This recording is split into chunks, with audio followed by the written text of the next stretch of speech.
आज सलैया साहित्य संस्थान में पांडे बेचन शर्मा उग्र का महत्वपूर्ण संस्मरण जीवन संक्षेप के माध्यम से आपका हार्दिक अभिनंदन और स्वागत करते हैं।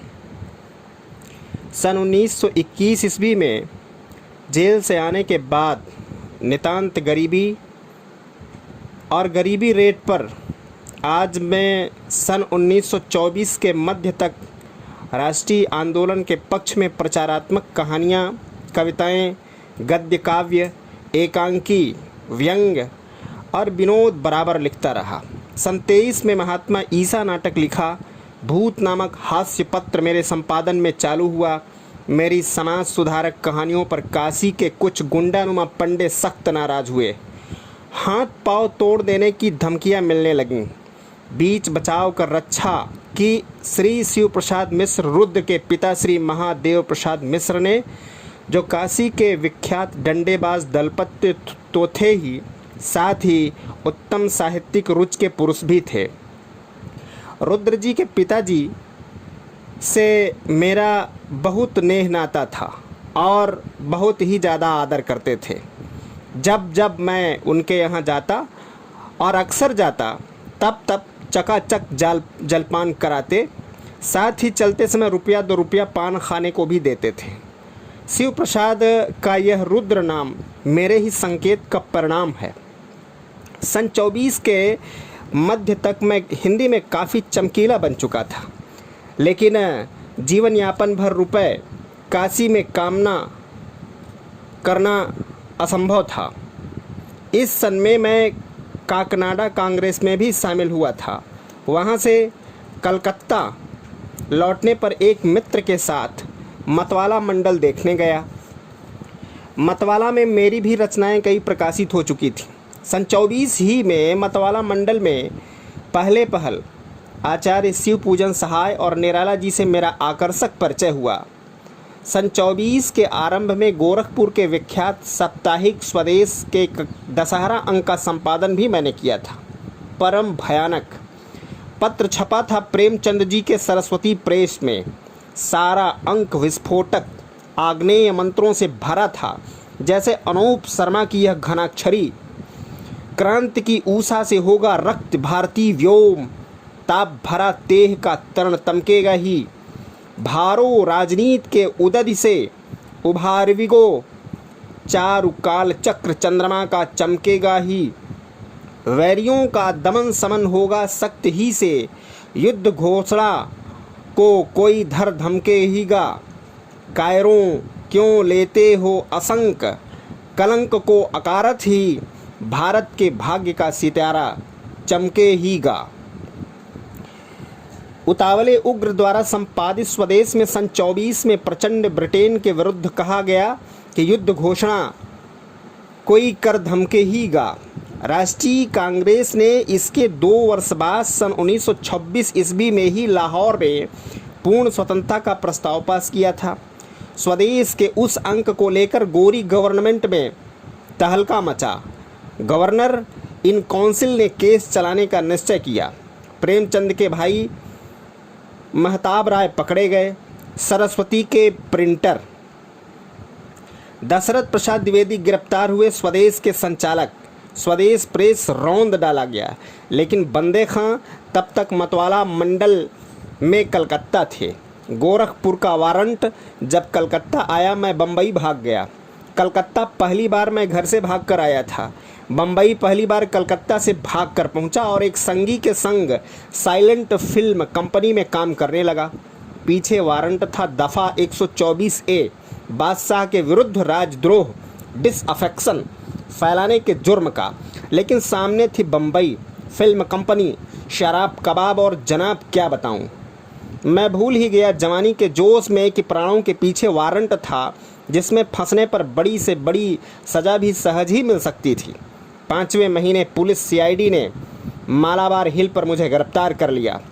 तब गृहस्थ बनी हुई एक वेश्या मुझ पर आसक्त थी और एक अर्धवेश्या पारसीक परम सुंदरी पर मैं स्वयं बुरी तरह मोहित था। पाँव में बेड़ी, हाथ में हथकड़ी, भुजा पर सूती रस्सा बंधवाए 3 सशस्त्र पुलिस वालों के साथ मैं बम्बई से गोरखपुर भेजा गया। 3 महीने तक केस चलने के बाद मुझे 9 महीने की सख्त सज़ा मिली। स्वदेश संचालक को उसी केस में 27 महीने की सख्त सज़ा मिली थी।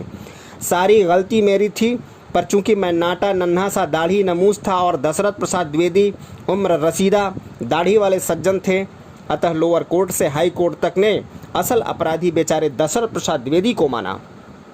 तब अदालत ने मेरे बारे में घोषित किया था, यह तो 21 साल का लल्ला है, he is lad of 21 year.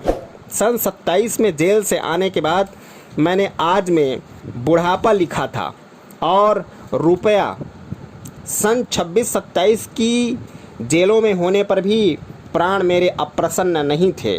देखिए जेल में क्या क्या है, बैरक है, बर्थ है, बेलबेड़ियाँ हैं, बावले हैं, ब्यूटीफुल बाल्टी की दाल बे मसाला है, चट्टा है, चटाई चार चीलर हैं चारों ओर, तौक तसली है, तसला है और ताला है, जाहिर जहान जमा मार जमादार भी हैं, कच्ची कच्ची रोटी सड़े साग का निवाला है, साला कैदियों की काला कंबल दुसाला जहां उग्र ने ही वहीं पे फ़िलहाल डेरा डाला है। सन 1927, 28 और 29 मेरे लेखन जीवन में ज़बरदस्त कोलाहलकारी रहे। विख्यात मटवाला मंडल से मेरा संबंध फिर से जुड़ा, गठा और परम दृढ़ हुआ। इसी दरमियान मेरी पुस्तक चॉकलेट के वजन पर घासलेट आंदोलन मेरे विरुद्ध घनघोर चला था। इन्हीं दिनों में एक नदी 2-2 बार गांधी जी ने मेरी पुस्तक चॉकलेट पढ़ी थी और उसके लेखक की सच्चाई का अनादर चॉकलेट की निंदा करने से अस्वीकार कर दिया था। हिंदी वालों के कौवा कोर में एक प्रहार स्पष्ट यह था, आक्षेप मुझ पर कि मैं अश्लील साहित्य टकों के लिए लिखता था। मेरा विश्वास आज भी यही है कि रुपए ही कमाना हो तो कहानी उपन्यास लिखने से कहीं सरल धंधे और हैं।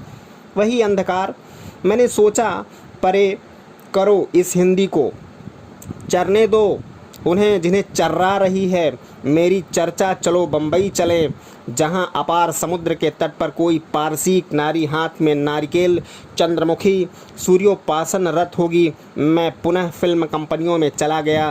सन 30 से 38 तक मैं फिल्मों में लिखता रहा और मस्तियां लेता रहा। इसके बाद कर्जदारों से भागकर पहली बार मैं मालवा इंदौर गया। सन 1945 तक इंदौर और उज्जैन में तरह तरह से, लेकिन स्वांतः सुखाए मैं वही काम करता रहा जो जानता हूँ करना, आग लगाना, कूड़ा जलाना।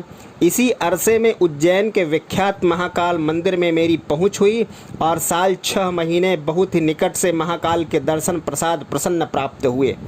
इसी अरसे में खंडवा के स्वराख्य इंदौर की वीणा, मध्य भारत साहित्य समेत मालवा के राजनीतिक सामाजिक जीवन, उज्जैन से विक्रम संपादन, उज्जैन की राजनीति आज से मेरा घनघोर संपर्क रहा है। सन 45 में मैं तीसरी बार बम्बई इंदौर से पहुंचा और स्वराज्य होने तक उसी महानगरी में गरजता बरसता रहा। इस अरसे में भी मैं 2 साप्ताहिक मेरे नाम के नीचे आए, एक विक्रम दूसरा संग्राम। स्वराज्य होते ही उत्तर प्रदेश लौटा और मिर्ज़ापुर से मतवाला का संपादन करने लगा। सन 1950, 51, 52 कलकत्ते में बहुत बुरी तरह कटे। सन 53 के अंत में दिल्ली आया। दिल्ली सब्जी मंडी पंजाबी बस्ती में रहा 7-8 महीने, फिर 3 साल से ज़्यादा लोधी बस्ती में बसा। 3 ही बरसों से इधर जमुना पार कृष्णनगर में रह रहा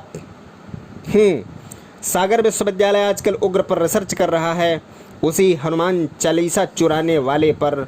जय हिंद, जय भारत।